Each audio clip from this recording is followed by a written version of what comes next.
Today we're here to bust one of the most used but least understood jargon of economics. Let's uncover what do we mean by gross domestic product, or GDP for short, with my FinHub today. Why should I even know about it? Well, we have answered your question in the video today. Zoom in, friends. Ever wondered what GDP is and why it matters? Well, let's unravel this mystery. GDP, or gross domestic product, is the total value of all goods and services produced by a country in a particular time period. Think of it as a measure of a country's economic pulse, a way of keeping tabs on the economy's size and its performance. Just like a snapshot captures a moment, GDP gives us a glimpse into the economy's health. So, in essence, GDP gives us a snapshot of the economy's health. Now that we know what GDP is, what exactly does it tell us? Well, at its core, GDP is a measure of a country's economic output, the total market value of all final goods and services produced within a certain period. But it's not just a number. It's a reflection of economic growth. When GDP rises, it signals that the economy is strengthening. When it falls, the economy is likely contracting.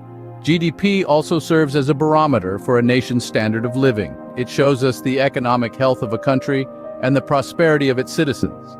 The higher the GDP, the higher the standard of living is assumed to be. Furthermore, GDP allows for comparisons between countries.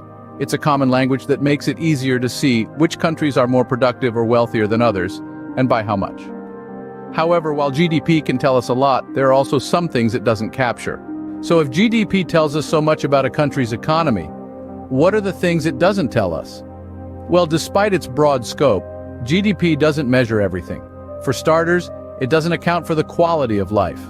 You see, a country might have a high GDP, but if its citizens aren't happy, healthy, or have access to quality education and healthcare, then that high GDP might not mean much. Additionally, GDP doesn't reflect income distribution. A country could have a soaring GDP, but if the wealth is concentrated in the hands of a few, the economic prosperity isn't truly shared by all its citizens. GDP also turns a blind eye to environmental impact. It doesn't consider whether economic activities harm our planet. And let's not forget about black market transactions, which don't get included in GDP calculations. While GDP is a vital economic tool, it's equally important to consider these other factors. GDP is a sum of various components. Let's break them down. Firstly, we have consumption. This is the largest part of GDP, encompassing all private spending within a country's economy. It includes things like food, rent, medical expenses, and other consumer services. Secondly, investment. This isn't about stocks and bonds, but rather businesses investing in products and services that will enhance future production.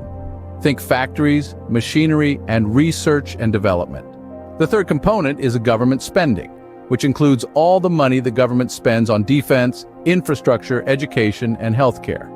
Finally, we have net exports, the value of a country's exports minus its imports. Now let's look at the top 5 world economies. The United States leads the pack, followed by China, Japan, Germany, and India. They have the highest GDPs, reflecting their dominant economic activities. Understanding these components helps us grasp how GDP reflects a nation's economic activity. So why does all of this matter? Why should we care about GDP? Well, GDP is a vital sign, a pulse check on our economy's health. But remember, it's not the whole story. It doesn't capture the quality of life, income distribution, environmental impact, or under-the-table transactions. It's a number, a crucial one, but it shouldn't be the only determinant of a country's success or progress. In the end, GDP is just one tool among many that give us insight into a country's economic health and well-being.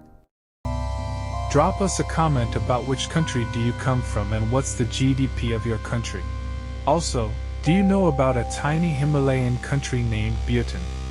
They use something else as an indicator to track progress of their country. Can you tell us more about that? Enjoy the learning experience. Cheers!